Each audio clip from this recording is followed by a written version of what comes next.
Howdy. All right, Hemant Mehta. How are you? It is so awesome to meet. It's good to see you. Yeah, you too. Can you tell us a little bit about your talk today? Yes. First of all, do you want me to look here? Or do you want It doesn't matter. All right. So I talked about how, everyone has blind spots, and we might believe things. We're gullible. We'll believe things we see online. You would hope that people who are not religious are better at spotting that stuff. And it turns out we are as susceptible to believing bullshit as everyone else is. Maybe less so, but there are things within our circles that we believe without asking questions about. And again, that's just be aware of our blind spots. Let's be aware that, just because we see something that fits our narrative, it doesn't mean you should automatically believe it. Let's question where this stuff comes from. Right.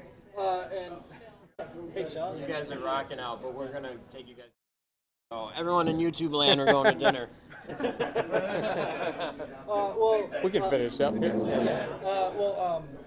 Okay, so just real quick, I want to talk about Megan Fox. Oh, yeah, sure. Okay, so how exactly did you survive that? So I don't know if your viewers know the full story, but here's the gist of it. She made this video where she audited a science museum science exhibit, and I saw that video and I'm just like, it's not just that she's a creationist, because Ken Ham will make videos and they don't upset me that much.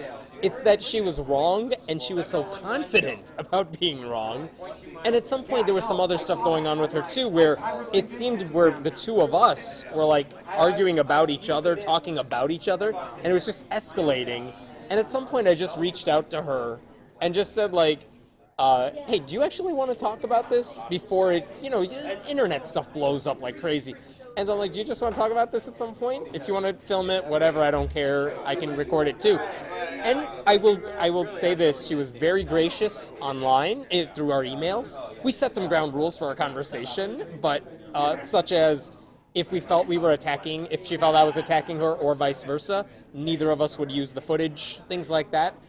So you know what? We met in person to talk about it, and I raised those points. I'm like, that's why I didn't like your videos. You were confident and wrong, and she thought it was sexist. And at the same time, though, so it was infuriating at sometimes.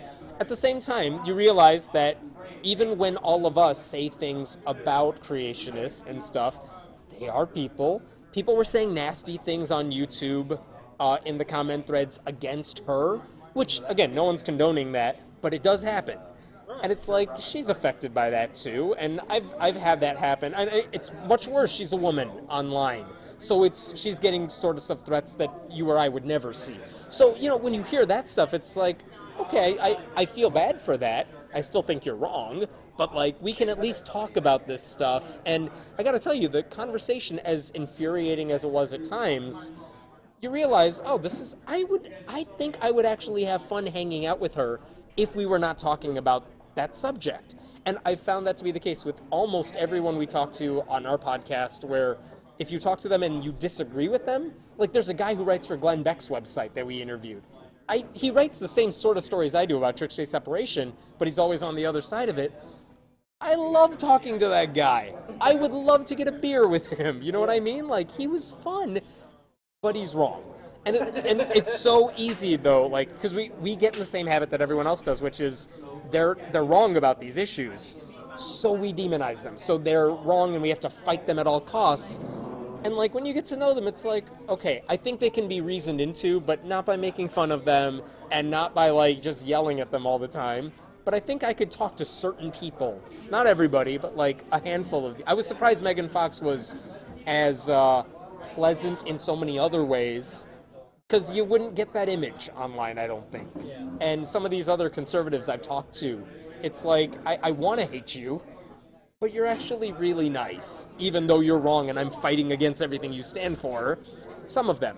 If I don't think I can ever reach them, or if I think it's just going to be a yelling match, I don't invite them on. You know what I mean? So, but that's the deal with the Megan Fox thing. What was, by the way, the friend she was there with, she does everything with a partner when she does these things. A gay guy who's also conservative. Explain that. He, by the way, also very nice in person, very gracious and stuff. But I'm like, I kind of just want to talk to you now for a bit, because explain to me how that works. Yeah. Because, like, I don't care that he's gay, but I'm trying to figure out how can you be gay in this conservative world that you live in? Because that to me is also a really interesting conversation. So. Yeah, I was actually going to ask about that because everybody wants to know about the guy behind the camera. Yeah. We always hear his voice and everything, and everybody's like, "Well, is he like? Is he her husband? Yeah, What he's is like going Seth on?" Rogen's writing partner. Like, they do everything together, but you never really hear his name. Like, there's just another guy. But again, they just kind of do stuff together. They're friends, and that's it. But it is funny because that means she's fine with homosexuality. That's not an issue for her. She's like the creationist type. But like gay rights, no, she's totally for them. And it's like, oh, now you're breaking the stereotype that I want to put you into, you know? Yeah. So. Well, I think that most people, they respond very negatively to her because of, like you said, that she's just wrong, but she's very confident about being wrong. During the interview, she was trying to make it sound like, oh, she has an opinion, she's a woman, and she's on there. And so it's all sexist. At every single turn, she was trying to make it into a sexist argument. And I think the funniest thing, no more than 30 minutes into the interview, Hemant, you go, I don't know what you're talking about.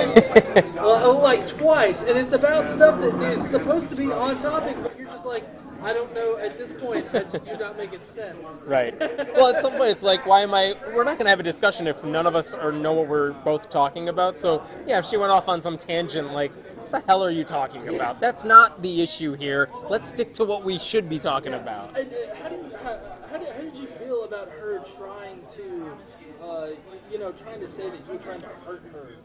Yeah, I think she knew that, well, with the fundraiser, so we raised money for the library because she claims this local library is like supporting pornography, that they want adults, they like support kiddie porn is basically what it came down to.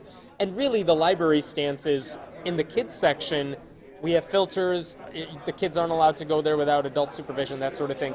In the adult section, we take a no censorship approach. But if someone's watching something disturbing to someone else, we will take action. If they're watching something illegal, we will take action. Have they screwed up at times? I think at least once on record they screwed up and admitted it. But that's about it. But this is like the question I guess I wanted to get through to Megan is, these are not bad people at the library. It's not like they're going around saying, yeah, we want everyone to watch porn. No, they were just saying we support free speech and this. And again, if you think about the logistics, if you want, no one's saying, let's have everyone watch porn at the library. But if you want to filter it out with software, what exactly do you filter out? Because it's not like there's a limited number of sites that show this. You block some sites, people will find other ones. If you block the word sex, you're actually censoring a lot of legitimate research-oriented type of stuff. Like Playboy has articles, you know what I mean? And so the library stance is, we're not going to censor anything. And that's it, and that's a problem for people who oppose that sort of thing. Well, speaking as a very software-savvy person myself, there are ways you can get around that with simple programs you can just put on a USB stick, and you can to overcome the filters. Oh yeah. Yeah. So even if they wanted to, I mean, I'm sure the libraries have some way of at least figuring that stuff out or knowing that. But like, I think Megan's argument is they don't take action on this stuff, even when people complain. And here's my point to Megan, which is, you might have a legitimate point, but the way you're going about trying to do that and make your case for it makes you seem paranoid and like overzealous, and that's why they want nothing to do with you. And this is the same thing I've argued for like atheists who want to get invocations. You can stage the protest outside, and you can yell during a city council meeting, like, you have to include us in this, and maybe there's some relevance to that, and maybe that could work. But I think if you made this just very straightforward approach, like, look, this is what's going on right now. This is what I think you should be doing. And I have legal weight on my side here. Just make a calm case. I think that goes a long way. And I've seen a lot of people online, like, making the argument. And again, I'll give you an example. People will argue for feminism and social justice. I agree with them on pretty much everything. but the way some people go about saying this is what you should do, I think it alienates a lot of people who might be allies. And for that reason, it's like you're doing it the wrong way. You're pushing people away. I don't want people to be pushed away from that. Right. I want them on my side on this stuff. So I think on this issue, the way you argue makes a huge difference. And I think some people are like, well, as long as I'm pushing the right message, doesn't matter how I say it. And that's the same thing I said to Megan, which is, look, I don't think you're necessarily wrong with your fight against the library, but you seem like a crazy person, and like that doesn't help you. I'm trying to help you here, so I don't think she took my advice. To translate that into Alabama, it would have to be like, look, I think you're going about it the right way. You just seem batshit. Right. And you want, again, I hope she fails. I've said this to guests on my show where I'm like, at the end I'm like, I wish you luck with everything you're doing, and I'm like, I don't really wish you luck. I hope you fail, but you're very nice. Well, in online interactions between me and her, she actually put forth the idea that, like, instead of the person, let's say somebody sees somebody watching child porn, like they go to the library staff, they report it, and then they're supposed to take care of it. Yeah, and they're supposed to call the police and stuff like that. Right. Well, she compared it to a choking victim. And so because I was like, well, look, if the library staff isn't doing anything about it, well, then you could go to the police department, and you could get, you could have a solid case for both the library getting in trouble and that guy getting in trouble. Right. It kind of said, I just feel like if she was actually concerned about stopping child pornography in there, like she'd go that extra step and she'd actually try to make it stop. And this is the same thing I have, like, with people who fight for certain things online. You have to wonder, like, if you really cared about this issue, I don't think you would be arguing for these things the way you do it. And I've said this on YouTube, too. Like, my YouTube channel gets hits and stuff. But there are more popular atheists online and stuff. But the question is, if you're trying to push them, why is my channel isn't provocative? It's literally me talking to the camera and stuff. And it's not confrontational, like, in the least.